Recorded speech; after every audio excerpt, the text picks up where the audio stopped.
बाबा देवी साहब से सूरत शब्द की भेद लेने गए थे। तो बाबा साहब ने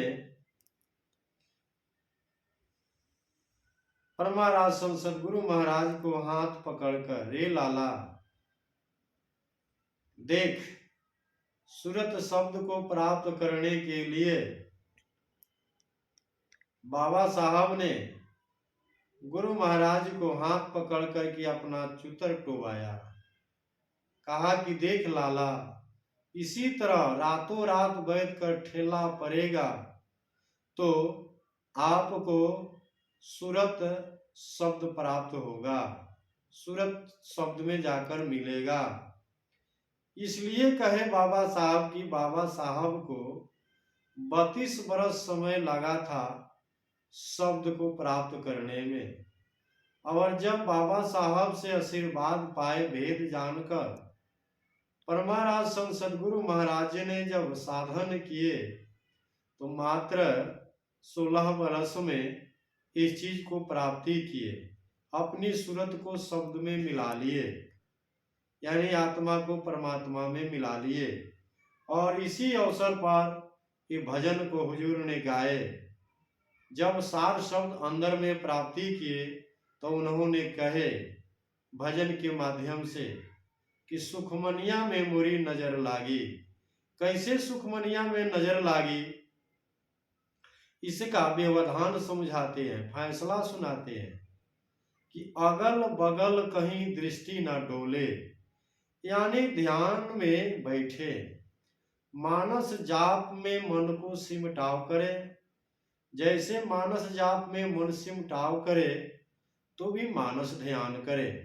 मानस ध्यान का मतलब जो गुरु रूप का ध्यान करने की विधि बतलाई गई है।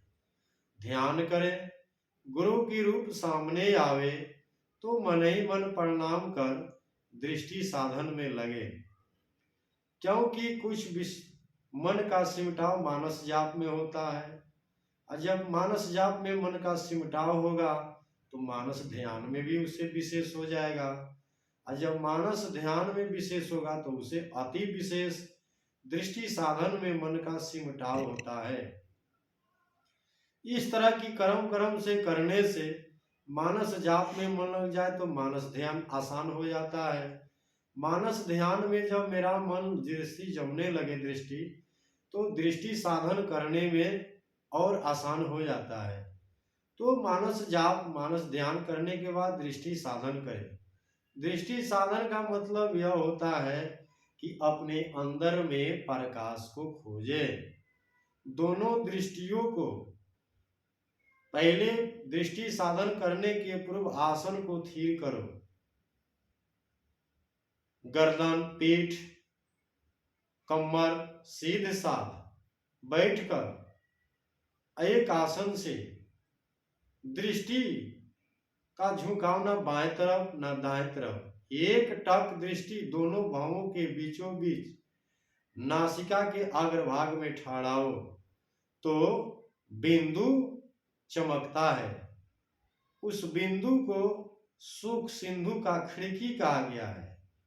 इसलिए परमारासन सदगुरु महाराज जी कहते हैं कि अगल बगल कहीं दृष्टि न डोले, सन्मुख बिंदु पकड़ लागी।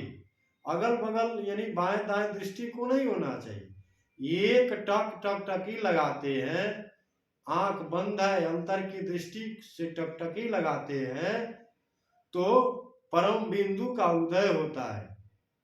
क्योंकि बिंदु का बहुत बड़ा महत्व होता है। एक बिंदु से ही बहुत सा अक्षर बनता है। बिंदु यह जगत, दृश्य जगत का बीज है। तो जिसके अंदर बिंदु प्रकट हो गया तो समझिए कि बिंदु सुख सिंधु का खिड़की है, सुख का द्वार खुल गया। इसलिए हुजूर कहते हैं कि सुखमनिया में मोरी नजर लागी, अगल बगल कहीं दृष्टि न डोले, सन्मुख बिंदु पकड़ लागी। बिंदु पकड़ में आ जाए तो अंत में ब्रह्म ज्योति का उदय होता है। इसलिए परमारासन सदगुरु महाराज भी कहते हैं कि ब्रह्म ज्योति खुल गई अंदर में, अंतर में ब्रह्म ज्योति उदय हो जाता है। ब्रह्म ज्योति का उदय होते, जैसे सूरज के उदय होते रात्रि मिट जाती है, उसी तरह अंदर में ब्रह्म ज्योति का उदय होता है तो अज्ञानता, अज्ञान रूपी रात्रि मिट जाती है, ज्ञान रूपी प्रकाश का उदय होता है। इसलिए निशी अंधियारी हदस भागी, दिव्य ज्योति खुल गई, दिव्य ज्योति को सूर्य प्रकट भय। ज्योति ध्यान करने से दिव्य दृष्टि, मानव के अंदर दिव्य दृष्टि भी खुल जाती है। दिव्य दृष्टि खुलने के बाद पुनः सूरज का उदय हुए दिखाई देता है, और सूरज के बाद जो सार शब्द की आवाज आती है, सूरज जाकर के शब्द में मिल जाता है। इसलिए जिसके अंदर शब्द का प्राप्ति हो गया, समझिए कि केवल दशा में पहुंच गया, अपनी अवस्था में पहुंच जाता है।